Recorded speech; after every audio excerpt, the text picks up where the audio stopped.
Hello viewers.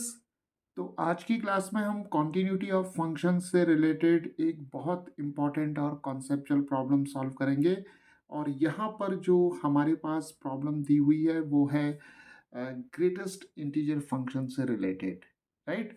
तो यहाँ पर हमें शो करना है, we have to show that f of x is equal to greatest integer of cosine of x is not continuous at x is equal to zero, right.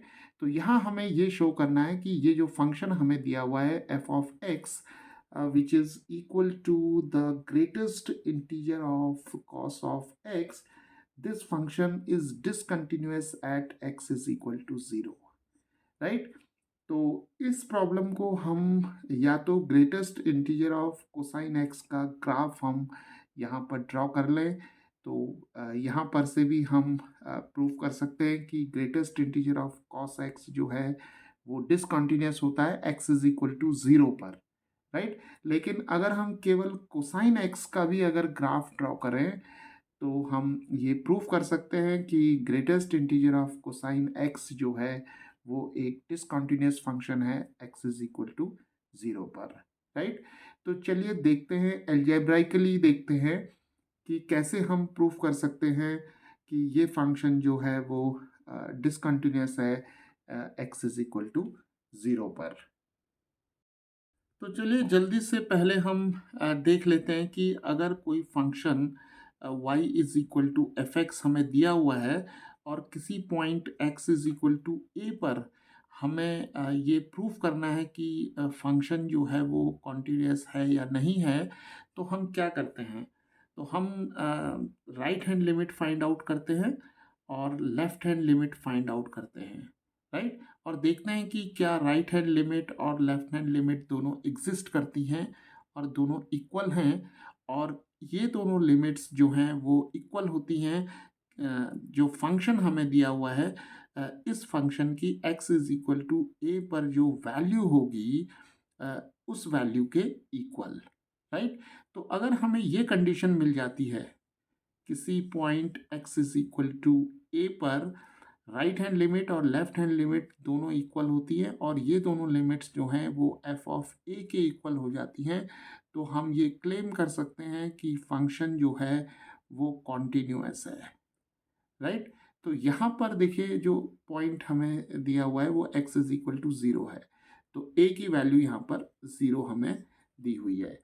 तो चलिए सबसे पहले हम राइट हैंड लिमिट निकालते हैं, फिर लेफ्ट हैंड लिमिट निकालेंगे और फिर F of A find out करेंगे। तो सबसे पहले हम right hand limit find out करते हैं। तो इसके लिए जो नोटेशन है, सबसे पहले हम नोटेशन देखते हैं। तो limit X tends to A और यहाँ एक पॉजिटिव साइन लगाएंगे और यहाँ एफ ऑफ एक्स लिखेंगे, राइट। और X tends to A plus का मतलब ये है कि अगर हमारे पास ये point x is equal to A है तो हम x इज इक्वल टू ए की तरफ टेंड करेंगे from the right of x is equal to A, right. तो ये नोटेशन जो होगा वो राइट हैंड लिमिट के लिए होगा और लेफ्ट हैंड लिमिट के लिए जो नोटेशन होगा वो होगा limit x tends to a minus और यहाँ एफ ऑफ एक्स आ जाएगा। तो इसका मतलब ये है कि जब हम left hand limit find out करेंगे तो हम x इज इक्वल टू ए की तरफ टेंड करेंगे from the left of x is equal to A, right. तो चलिए सबसे पहले हम cos x का ग्राफ यहाँ पर देख लेते हैं, राइट। तो cos x का ग्राफ जो होगा वो कुछ इस तरीके से होगा हमारे पास। ये कुछ ग्राफ इस तरीके से आएगा, ये रफ ग्राफ है हमारा। और यहाँ पर ये पॉइंट जो होगा ये वन होगा, प्लस वन होगा और यहाँ पर ये पॉइंट जो होगा वो माइनस वन होगा, राइट। और यहाँ पर हमारे पास पाई बाई टू होगा, यहाँ पर पाई होगा हमारे पास और यहाँ पर थ्री पाई बाई टू होगा, राइट। तो चलिए ये हमारे पास ग्राफ आ गया कोसाइन एक्स का। तो चलिए सबसे पहले हम right hand limit find out करते हैं। तो राइट हैंड लिमिट जो होगी वो हो जाएगा limit x tends to zero positive, क्योंकि यहाँ जो a की वैल्यू है वो ज़ीरो दी हुई है और एफ ऑफ एक्स आ जाएगा, और एफ ऑफ एक्स की जगह हम लिख सकते हैं greatest integer of cosine x, right.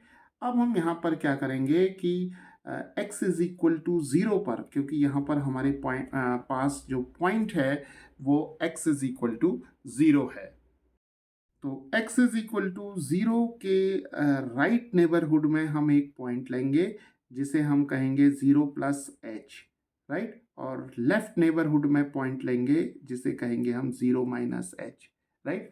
और अगर हमें इन जनरल लिखना है इसे, तो x इज इक्वल टू ए के राइट नेबरहुड में जो पॉइंट होता है वो a प्लस एच होता है, और लेफ्ट नेबरहुड में जो पॉइंट होता है वो a माइनस एच होता है, राइट। तो यहाँ पर राइट हैंड लिमिट के लिए हमारे पास ये एक्सप्रेशन है, तो हम x की वैल्यू यहाँ पर रखेंगे ज़ीरो प्लस एच, राइट। जहाँ पर कि h जो है एक बहुत छोटी क्वांटिटी है, इनफाइनाइटेसिमली स्मॉल क्वांटिटी है, तो जब x ज़ीरो की तरफ टेंड करेगा तो h जो होगा ये भी ज़ीरो की तरफ टेंड करेगा। तो इस लिमिट को अब हम लिख लेते हैं h के टर्म्स में, तो limit h tends to zero आ जाएगा यहाँ पर, और greatest integer of cos x की जगह हमारे पास ज़ीरो प्लस एच आ जाएगा, राइट। तो यहाँ आ जाएगा ज़ीरो प्लस एच, और ये यहाँ पर जो पॉइंट है ये बहुत इम्पॉर्टेंट पॉइंट होने वाला है। तो अब देखिए हमें limit h tends to zero greatest integer of cos zero plus h की वैल्यू फाइंड आउट करनी है। तो यहाँ पर हम h की डायरेक्ट जो वैल्यू है वो ज़ीरो सब्सटीट्यूट नहीं कर सकते, राइट। तो हम क्या करेंगे, कॉस ज़ीरो प्लस एच की वैल्यू देखते हैं ग्राफ से। तो देखिए ये पॉइंट तो हमारे पास x is equal to zero है, राइट। ये वाला पॉइंट हमारे पास जो ओरिजिन है वो x is equal to zero है। तो x is equal to zero plus h जो पॉइंट होगा वो x is equal to zero के राइट में होगा, राइट। तो ये पॉइंट करीब हम यहाँ पर ले सकते हैं, तो ये पॉइंट जो होगा वो ज़ीरो प्लस एच होगा।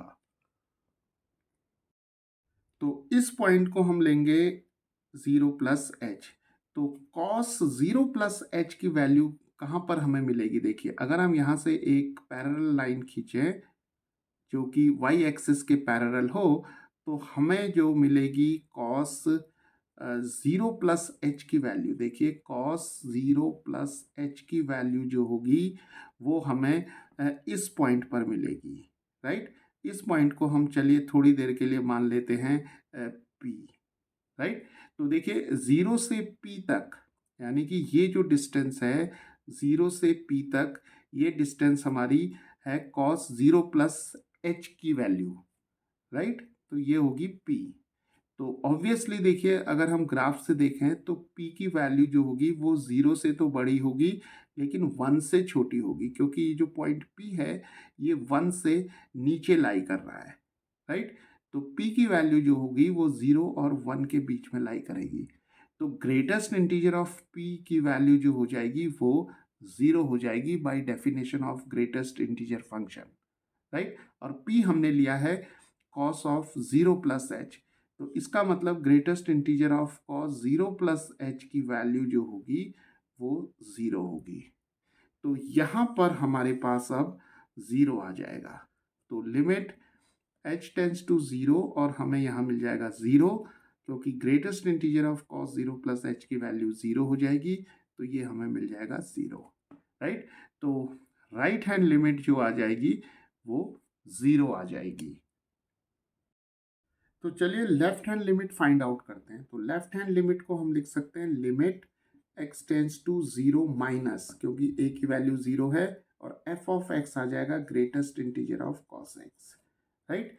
तो अब देखिए यहाँ पर जो हमारे पास x tends to zero minus है, तो हम x is equal to zero की तरफ टेंड कर रहे हैं from the left of x is equal to zero. तो यहाँ पर हम सब्सटीट्यूट करेंगे x is equal to zero minus h, और h जो होगा वो एक बहुत ही छोटी क्वांटिटी होगी, and this h is always a positive quantity lying between zero and one, right. तो जब x ज़ीरो की तरफ टेंड करेगा तो h ज़ीरो की तरफ टेंड करेगा, when x tends to 0 then h tends to 0, right. तो अब देखिए इस लिमिट को अगर हम h के टर्म्स में लिखें तो हमें लेफ्ट हैंड लिमिट मिल जाएगी लिमिट h टेंड्स टू 0, और यहाँ पर आ जाएगा cos greatest integer of cos 0 minus h, right. तो अब हम यहाँ पर h की वैल्यू जो है 0 डायरेक्टली नहीं रख सकते, तो हम क्या करेंगे, ग्राफ की हेल्प लेंगे। तो देखिए cos 0 माइनस एच की वैल्यू देखते हैं ग्राफ से। तो पहले तो हम 0 माइनस एच देखेंगे, तो 0 माइनस एच जो होगा वो लेफ्ट की तरफ होगा x इज इक्वल टू 0 के। तो यहाँ पर ये पॉइंट जो होगा वो 0 माइनस एच हो जाएगा, राइट। तो अब अगर हम यहाँ पर कॉस ऑफ 0 माइनस एच की वैल्यू देखें तो ये वैल्यू हमें देखिए कुछ इस तरीके से मिलेगी। अगर हम एक लाइन जो है वो वाई एक्सिस के पैरेलल खींचेंगे तो ये कुछ इस तरीके से मिलेगी, राइट। तो ये 0 माइनस एच पॉइंट है, तो यहाँ से हमने एक लाइन पैरेलल खींची वाई एक्सिस के, तो ये पॉइंट जो होगा यहाँ पर अगेन हमें जो पॉइंट मिलेगा वो पी मिलेगा यहाँ पर, राइट। तो P जो है वो जो है 0 और 1 के बीच में लाई करता है, राइट। क्योंकि P जो है वो 1 से नीचे लाई करेगा, यानी कि 0 और 1 के बीच में लाई करेगा। तो ग्रेटेस्ट इंटीजर ऑफ P जो होगा वो 0 हो जाएगा, और P को हमने एज्यूम किया है cos 0 माइनस एच, क्योंकि ये जो P की वैल्यू है यहाँ पर ये cos ऑफ 0 माइनस एच की वैल्यू है। तो इसका मतलब greatest integer of cos 0 minus H जो होगा इसकी वैल्यू जो होगी वो 0 हो जाएगी, राइट। तो लेफ्ट हैंड लिमिट हमें मिलेगी लिमिट h टेंस टू 0, और यहाँ पर 0 आ जाएगा, तो ये लिमिट जो हो जाएगी वो 0 आ जाएगी, राइट। तो लेफ्ट हैंड लिमिट जो आ जाएगी इस फंक्शन की वो 0 आ जाएगी। तो चलिए अब हम f ऑफ a की वैल्यू फाइंड करते हैं। तो f ऑफ a का मतलब है f ऑफ 0, राइट, क्योंकि a की वैल्यू 0 दी हुई है। तो f ऑफ 0 हमें यहाँ से मिलेगा, x की वैल्यू 0 रखेंगे यहाँ पर, तो हमें मिल जाएगा greatest integer of cos of 0, right. और cos 0 की वैल्यू जो होती है वो 1 होती है, और ग्रेटेस्ट इंटीजर ऑफ 1 जो हो जाएगा वो 1 आ जाएगा, राइट। क्योंकि अगर हमारे पास कोई इंटीजर n है तो ग्रेटेस्ट इंटीजर ऑफ n जो होगा वो हमारे पास n ही हमें मिल जाता है, राइट। तो f ऑफ 0 की वैल्यू 1 मिल गई हमें। तो अब हमने यहाँ देखा कि जो राइट हैंड लिमिट है ये 0 है, और लेफ्ट हैंड लिमिट भी 0 है, राइट। तो लिमिट तो यहाँ पर इस फंक्शन के लिए एग्जिस्ट करेगी, राइट, लेकिन ये दोनों लिमिट्स जो हैं वो f ऑफ 0 के बराबर नहीं है, राइट। तो right hand limit R H L is equal to L H L, but the both the limits are not equal to the value of the function at x is equal to 0, right।